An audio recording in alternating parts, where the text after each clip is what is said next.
Welcome back to my channel. It's Pink Blossom Vlog. So, kung bago ka pa lang sa channel ko, paki-click mo na po ang notification bell para lagi kang updated sa mga videos na i-upload ko. So, for this day, I will be cooking chicken kare-kare. So, yung mga ingredients po natin are as follows. So, yung chicken po natin, exact amount niya is 600 grams. Of course, we will be using pechay, eggplant, 2 pieces, medium size yan, kinat ko lang, 1 banana flour o yung puso ng saging, 1 tie of string beans, 1 piece nor cube, chicken cube, 1 medium size onion, 4 cloves garlic, yung ating annatto seeds, binabad ko muna sa water. Mamaya, strain ko para mag-color, no? Binabad ko po siya sa hot water. So, option nyo guys kung gagamit kayo ng powdered aswete para mag-color. Actually, pwede naman yon, pero this is natural. So, kakailanganin din natin ng 1.5 tablespoon of fish sauce. So, of course, we will be using peanut butter. Peanut butter, no? Ayan, peanut butter. Hindi ko na lang papakita kung ano yung brand. Ayan, guys. So, sisimulan ko na ang pag-saute, guys. Guys, pag mainit na yung ating cooking pan, lalagay na natin yung ating cooking oil. So, yung cooking oil natin is 2 tablespoon. Ayan. Tapos, isusunod na natin yung ating onion ngayon.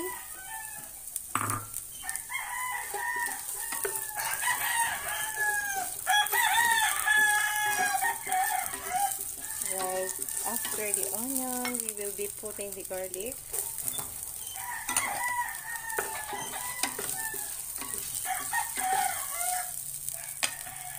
And guys, pag medyo golden brown na yung garlic and onion, ilalagay na natin isa-isa yung ating chicken.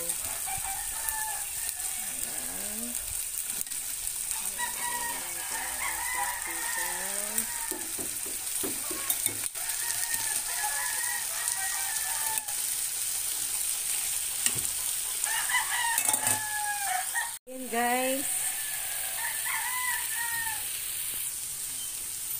ipiplit mo lang yung chicken, ipiplit lang yung chicken, ipiplit lang yung chicken guys.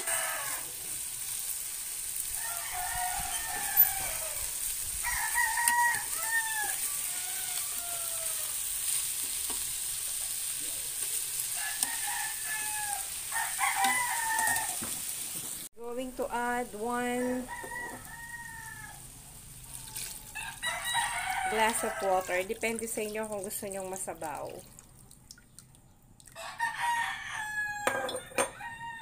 Ilalagay na natin yung ating chicken cube, pampalasa. And then, natin guys yung ating, in-strain ko na yung kanina, yung aswete, pampakolor. Ayan. Tapos, ilalagay na natin yung ating peanut butter. So, yung ginamit kong peanut butter, guys, depende sa inyo kung gusto nyong creamy. Creamy yung lulutuin ninyo. Kung gusto nyong mas creamy, pwede kayong magdagdag ng peanut butter. Ako kasi, ginamit ko 2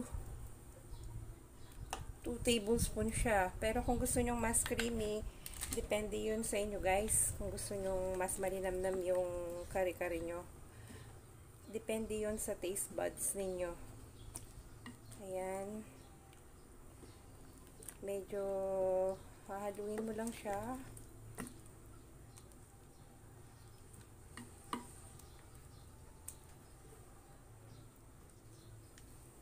Ayan. Guys, kapag ano na, pwede mo lang ilagay yung gulay mo, no? Unahin natin yung string beans. After nung string beans, isunod na natin yung ating eggplant. So, yung iba guys, pinipirito nila yung eggplant. So, ayan, hintayin mo lang yan.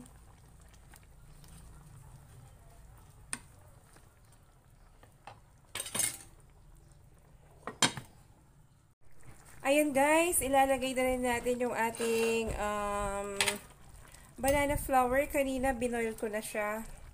Kasi medyo kailangang i-boil dito. Dahil para lumambot siya, no? Option nyo kung maglalagay kayo ng puso ng saging. Pero for me, mas masarap yung kare-kare kapag may puso ng saging. Ayan guys, luto na ang aking chicken kare-kare. Ayan. Thank you for watching guys. Have a great day. Until next time.